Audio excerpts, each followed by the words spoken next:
کشمیر میں کیا ہو رہا ہے یہ ہم تمام لوگوں کو پتہ ہے، کشمیر کے اندر بھارت کیا کر رہا ہے یہ بھی سب لوگوں کو پتہ ہے، لیکن نواز شریف صاحب کے اوپر ایک بات کی جاتی ہے، جنرلی یہ کہا جاتا ہے کہ وہ اتنا سٹرکٹ سٹینس نہیں لے رہے جس طرح سے لینا چاہیے، وہ بیانات نہیں آ رہے، وہ بلاول تو ان کو مودی کا یار بھی کہہ دیتے ہیں اکثر۔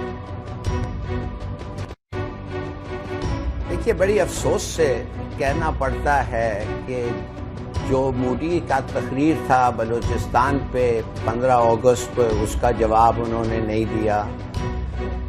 جو مودی کے اور تقریریں ہیں کشمیر کے بارے میں ان کا جواب نہیں دیا۔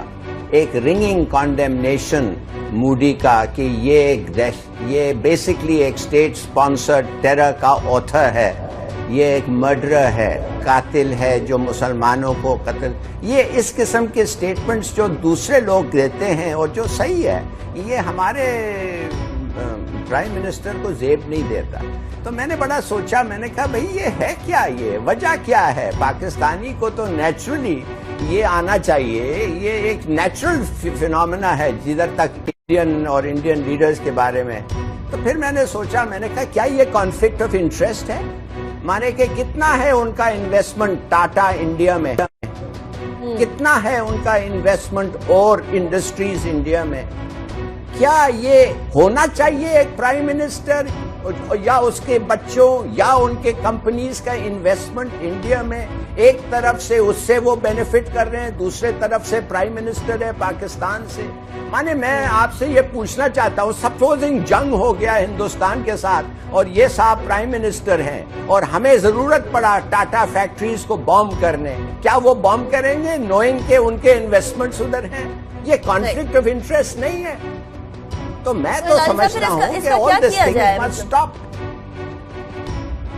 کیا کیا جائے جی؟ بڑی سیدھی سادی بات ہے، جب کانشنس آپ کا کام نہیں کرتا کانفلکٹ آف انٹرسٹ میں اور آپ خود نہیں ڈکلیئر کرتے، جب آپ ڈس انویسٹ نہیں کرتے ہیں، تو پھر ایسا قانون ہونا چاہیے جو آپ کو پھر نکالتا ہے، ہٹا دیتا ہے، وہ کہتا ہے get out, you have a conflict of interest. یہ دونوں چیزیں نہیں ہو رہے۔ ایک دوسری بات میں اگر آپ کو کہوں کہ بار بار ہمارے سپہ سالار بھی برادر بھائی ملک کہتے ہیں افغانستان اور خاص طور کابل کے رژیم کو۔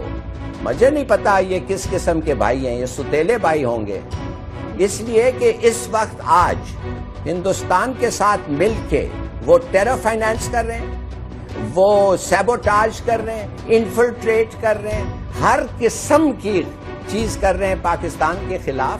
وہ بھائی کیسے رہے بھائی؟ تو خدا کے لیے I think we should wake up. اور معاف کریے، آج میں کہتا ہوں there is a good Taliban and there is a bad Taliban. وہ بیڈ طالبان ہے جو ان سے پیسے لے کے ہمیں اٹیک کرتے ہیں، اور جو نیشنلسٹ طالبان ہے جو لڑ رہی ہے یہ افغانستان کی آزادی کے لیے، they are the good Taliban. ٹھیک صحیح۔ اچھا ڈاکٹر صاحب، آپ کا اس پہ کیا موقف ہے؟ جو ہلالی صاحب نے ابھی اینڈ پہ بات کی ہے گڈ طالبان اور بیڈ طالبان کے بارے میں، ابھی کچھ دیر پہلے جو ہے امریکہ کا بھی بیان آیا کہ پاکستان کے بارے میں یہ نہیں کہا جا سکتا کہ دہشت گردی کے معاملے میں وہ کسی بھی طریقے سے پیچھے ہے، وہ تمام لوگوں پہ اسی طریقے سے آدمی ہاتھوں کے ساتھ نبٹ رہے ہیں اور ٹیررزم کو پیچھے کرنے کی کوشش کر رہے ہیں۔ تو دنیا اس بات کو مانتی ہے کہ پاکستان جو ہے ٹیررسٹ سے لڑ رہا ہے اور بہت بہتر طریقے سے لڑ رہا ہے، شاید ہی کوئی ملک اس طریقے سے لڑ سکے۔ دیکھیں، جن کو امریکہ برے طالبان کہتا ہے وہ افغانستان کے طالبان ہیں۔ افغانستان کے طالبان کی اپنی ایک تاریخ ہے، ان کے جو رشتے ہیں، نظریاتی رشتے ہیں اور جہاد کے لحاظ سے جو رشتے ہیں وہ مجاہدین سے ملتے ہیں۔ ان کی قیادت ہے، تنظیمیں ہیں اور جو جہاد کے نیٹ ورکس ہیں وہ مجاہدین کے ساتھ ملتے ہیں۔ مجاہدین کے بارے میں وائٹ ہاؤس میں ایک تقریب ہوئی تھی، اس تقریب میں رونلڈ ریگن اس وقت پریزیڈنٹ تھے امریکہ کے، انہوں نے یہ کہا تھا، انگریزی میں انہوں نے کہا تھا، ظاہر ہے اردو تو نہیں بول سکتے تھے، انہوں نے کہا تھا کہ یہ جو افغان مجاہدین ہیں they are the moral equivalents of the founders of the American republic. مقصد کیا تھا کہ یہ اخلاقی لحاظ سے یہ ہمارے جو ملک کے بانی ہیں، اخلاقی لحاظ سے ان کے یہ برابر ہیں۔ وہ کیوں برابر ہیں کہ افغانستان کی آزادی کے لیے وہ اپنی جان کی بازی انہوں نے لگا دی ہے، اپنا ملک تباہ کیا ہے، لیکن افغان ہمیشہ بحر کی مداخلت کے خلاف لڑتے رہے ہیں. وہ روس کے خلاف لڑے, اس کو شکست دی. پھر امریکہ جنہوں نے ان کی حمایت کی, جو مجاہدین تھے جن کے بارے میں کہتے تھے کہ یہ تو بہت بڑے جرأت مند لوگ ہیں اور انہوں نے تو کمال کر کے دکھایا ہے, انہی کو اب وہ کہتے ہیں یہ برے طالبان ہیں. برے طالبان اسی لیے ہو گئے کہ انہوں نے جا کے ان کے ملک کے اوپر وہ تباہی مچائی. اس تباہی کے نشانات آپ افغانستان کے دیہاتوں میں جائیں, صوبوں میں جائیں, کہ کوئی ویڈنگ سیریمنی ہے, کہیں پہ فیونرل ہے, کہیں پہ مسجد ہے, گھر ہے, تباہی مچا دی ہے. تو اس کے خلاف اگر وہ لڑ رہے ہیں تو ان کو کہتے ہیں یہ برے طالبان ہیں. ظاہر ہے کہ وہ اس لیے کہیں گے کہ میں یہ سمجھتا ہوں کہ ابھی تک افغانستان کے طالبان کو امریکہ کی قیادت نے دہشت گرد تنظیم کے طور پہ نہیں اعلان کیا.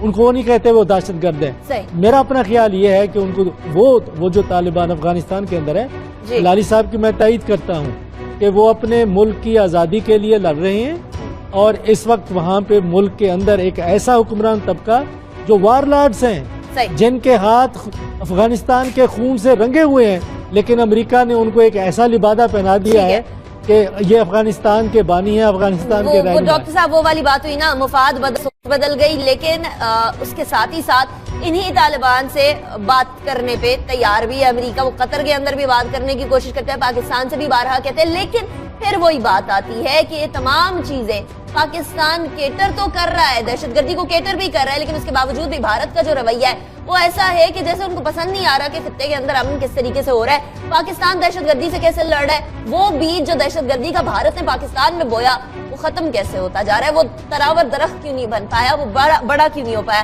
لیکن جہاں دہشت گردی کی بات کریں, ساتھ ہی ساتھ غیر ملکی فنڈنگ بھی اس میں ایک اہم کردار ادا کرتی ہے, چاہے وہ دشمن ممالک کی طرف سے فنڈنگ ہو یا بہت سارے ایسے ممالک کی طرف سے جو کہ دوست کا لبادہ اوڑے ہوئے. غیر ملکی فنڈنگ لینے والی 3000 سے زائد NGOs کو بند کر دیا گیا ہے, وزارت داخلہ نے بند کیا ہے. 1965 کی جنگ ہارنے کے باوجود بھی کل سٹپٹا گئے اور LOC کے اوپر فائرنگ کرنا شروع کر دی. اس اشتعال انگیزی کے نتیجے میں ہمارے یہاں سے بھی جواب گیا, اور جواب تو پھر جاتے ہیں, پھر توپیں تو بند ہو ہی جاتی ہے. ڈاکٹر صاحب یہ کیا ہے بھارت کے ساتھ کہ امن کے راستے پر آنے کا کوئی سوال ہی پیدا نہیں ہوتا, ہم دوستی کا ہاتھ بڑھاتے ہیں, دوستی کا ہاتھ جھٹک دیا جاتا ہے, اور اوپر سے یہاں جاسوس بھیجے جاتے ہیں پاکستان کے اندر تاکہ وہ انریسٹ کریٹ کر سکیں. امن کا صرف ایک واحد راستہ ہے جس کی طرف اشارہ کیا سپہ سالار نے کل. وہ یہ کہا کہ جب تک کہ ایک توازن نہ ہو کسی خطے میں امن قائم نہیں ہو سکتا, اور توازن کے لیے ہم نے جب سے ہم آزاد ہوئے ہیں, ہمارے پاس تو اس وقت تو کچھ نہیں تھا, اب آج اللہ کے فضل سے ہم نیوکلیئر پاور بھی ہیں اور ہمارے پاس کسی چیز کی کمی نہیں ہے. ہم نے اپنے ذرائع کو اندر سے ہم نے اس کو ترقی دی ہے, ترویج دی ہے, ایک معاشرہ دیا بنایا ہے, ایک ریاست بنائی ہے جس کی کہ کوئی مثال نہیں ملتی. 70 سال کے اندر اتنا مضبوط اندر سے اور اتنا ایک جو جڑت ہے معاشرے کے اندر آپ پیدا کر لیں, ایک مارکیٹ بنا لیں, ایک قانون بھی بنا لیں, یہ بہت بڑی اچیومنٹس ہے. اور 70 سال کے قریب پاکستان ہو رہا ہے اگلے سال انشاءاللہ, تو اس سے ہمیں ذرا تھوڑا سا سوچنا ہے کہ ہم نے کیا حاصل کیا. لیکن جو چیز ہم نے حاصل کیا ہے کہ ہم نے ایک خطے میں توازن پیدا کر لیا ہے, کیونکہ جس قسم کے ماحول میں ہم رہتے ہیں اور جو تاریخی مسائل ہیں ہندوستان کے ساتھ, یا ان کے رہنماؤں کی جو ایک ذہنیت ہمیشہ پاکستان کی طرف رہی ہے, اس کے نتیجے میں تو ہم نے ایک توازن قائم رکھا. توازن کا مطلب یہ نہیں ہوتا کہ جتنا کچھ ہندوستان کے پاس عسکری طاقت ہے ہمارے پاس بھی وہی ہونی چاہیے. ہماری جو ایک تعریف ہے توازن کی وہ یہ ہے کہ ہم اتنا استعداد ضرور رکھیں, اتنا مستعد ہوں, اتنا ہمارے پاس طاقت ہو کہ ہندوستان ہمارے اوپر حملہ کرنے کی جرات نہ کرے. اس نے شب خون مارا تھا 1965 کے سپٹمبر میں, لیکن اس کا ہم نے قوم نے جو ایک جواب دیا, اس کی پھر بھی مثال پاکستان کی تاریخ میں بھی نہیں ملتی اور دنیا میں نہیں ملتی کہ ساری قوم اکٹھے ہو گئی, ایک اتنا بڑی موبلائزیشن ہوئی معاشرے کی, ایک قومیت پسندی پیدا ہوئی, وطن سے محبت اور قربانی کا جذبہ. آج بھی جب ہم اس کو یاد کرتے ہیں تو اس سے پھر ہماری محبت بھی پاکستان سے, اور پھر جو ہمارے شہداء ہیں ان کے خاندان ہیں ان کے ساتھ وابستگی, اور جو فوج کا پاکستان میں دفاع کرنے کے لحاظ سے ایک کردار رہا ہے, اس پر ہمیں فخر کرنا کرتے ہیں اور ہمارا سر فخر سے بلند ہو جاتا ہے. بالکل ہو جاتا ہے. ویسے بھی یوم فضائیہ اور یوم فضائیہ کے موقع پر فضائیہ کے ایم ایم عالم صاحب نے جس طریقے سے ریکارڈ قائم کیا تھا 5 لڑاکا ہتھیاریں انڈیا کے گرا دیے تھے، یہ عزم ہوتا ہے، یہ صرف اور صرف کوانٹٹی آف ایمونیشن نہیں ہوتا۔ ہلالی صاحب کی طرف بھی میں جاؤں گی، لیکن